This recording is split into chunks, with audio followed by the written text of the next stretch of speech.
Gyukatsu is being viral in Japan. Siyempre, bilang likas na marites, hindi natin to palalampas. Before the store opens, may pila na outside. And 15 minutes before opening, pumila na kami. Pang 11 pa rin kami. We are next in line. Waiting. Pasok mo, bibigyan ka agad ng laminated cardboard illustration kung paano i-grill ang steak katsu. Nakaready na rin ang stone grill sa table. Gyukatsu is usually served with miso soup, steamed rice, shredded cabbage, and 2 types of dipping sauce, sabi soy sauce, and horseradish. On the table, there is salt in case you want to season it more. Gyukatsu is mildly seasoned beef cutlet coated with breadcrumbs na parang deep fried until crispy. Yung meat, I think, is cooked medium rare, so technically, pwede na siyang kainin. But what makes the experience unique is you can stone grill the meat up to your desired doneness. I actually find the meat bland, and I want mine to be well done, but hubby wants it medium rare, kaya sa kanya, konting grilling lang.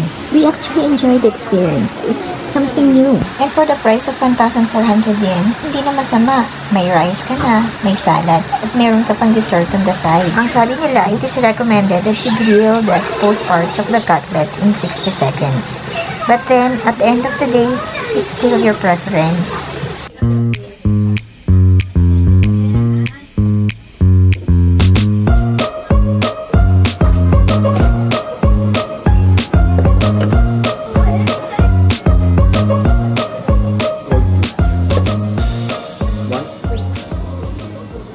Not the melt in your mouth.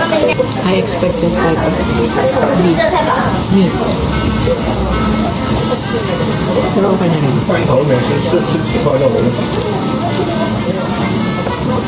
Sobrang taas lang siguro na expectation ko kasi ang haba ng pila no? Sarap naman.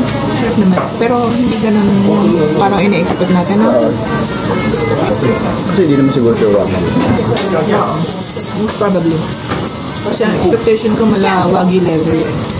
So different kind of experience.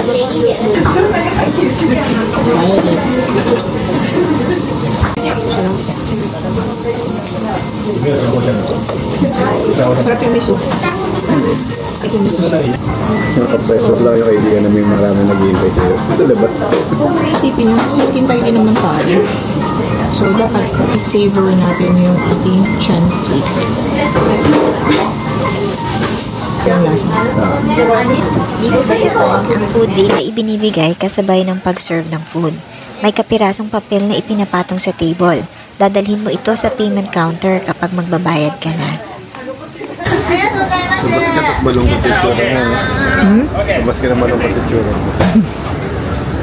Lulungkot din nila. Bawas yung ano niya. Pila. Yung nasa likod. Sigurado. Lungkot yung lugas. Volume. Ay, go. Yung pack yun, di ba?